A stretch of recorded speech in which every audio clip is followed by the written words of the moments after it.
বন্ধুরা সবাই কেমন আছো? তো আমি রান্না বসিয়ে দিয়ে বাড়ির উঠোনে চলে এসেছি। বাড়ির উঠোনে নানা রকম গাছ আছে, তো আজকে একটা গাছের পাতা বাটা করব। তো সেটা আমি লাগিয়েছিলাম একটা টবে, তো সেটা হয়েছে, বেশ সুন্দর হয়েছে। এখন না তুলে খেলে আবার নষ্ট হয়ে যাবে। তোমরা অনেক গাড়ি ঘোড়ার আওয়াজ পাচ্ছ, কারণ বাড়িটা আমাদের একদম রাস্তার পাশেই। আর এই দেখো, আম গাছের ছায়ায় আমি দাঁড়িয়ে আছি। আম গাছটাও অনেক বড়, কিন্তু আম হয়নি, এটাই দুঃখের বিষয়। তো যাই হোক বন্ধুরা, আজকে একটা পাতা বাটা করব।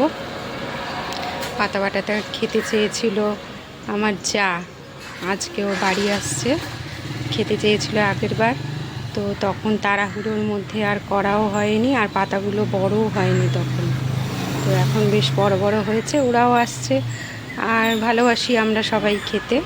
তাই আজকে আমি সেই পাতাটা বাটা করব। চলো দেখে নিই সেটা কোন পাতা।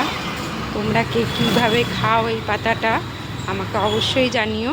আমি তো এটা বাটাই খাই, আর বাটা খেতে ভীষণ ভালো লাগে আমার। তো চলো দেখে নিই, চলো। এই দেখো বন্ধুরা, কতটা হয়েছে পাতাটা।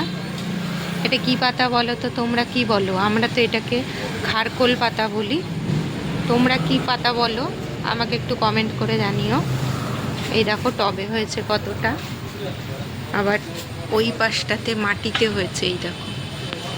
তো চলো তুলে নিই। দেখো বন্ধুরা, কতটা পাতা তুলে নিয়েছি।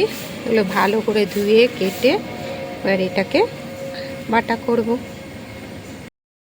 দেখো বন্ধুরা, খারকুল পাতাটা কাঁচা অবস্থায় বেটে নিয়েছি, কারণ পাতাটা অল্প ছিল, ভাজলে তো আরও কমে যেত। তো কাঁচা অবস্থায় মিক্সিতে বেটে নিয়েছি, আর এর মধ্যে একটু শুকনো খোলায় ভেজে রসুন, শুকনো লঙ্কা আর কালো জিরে দিয়েছি। তো এটা এবার শুকিয়ে নেব, শুকনো হয়ে যাবে ভালো করে। একটু সর্ষের তেল দিয়ে এটা একটু নেড়ে ছেড়ে নেবো কড়াইয়ে। ভালো করে শুকনো হয়ে গেলে এটা দিয়ে গরম গরম ভাত খেতে দারুণ লাগে।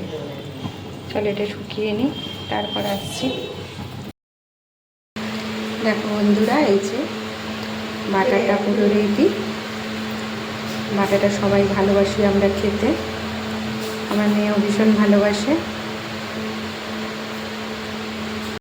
এই দেখো বন্ধুরা, কে এসছে বাড়িতে। তোমাদের সকলের প্রিয় রূপা দিদি ভাই এসছে, বাড়িতে চলে এসছে। এই জন্যই আমি স্পেশালি বাটাটা করেছি আজকে। ও খুব ভালোবাসে খেতে, আরেকবার বলেছিল যে খাবো দিদি ভাই, কিন্তু সেই বেলা চলে গেছে, মালদার খাওয়ানো হয়নি। তো এবার বাগানে হয়েছে, তো সেটা করলাম। তোমাদের কেমন লাগলো ভিডিওটি বলো। টাটা।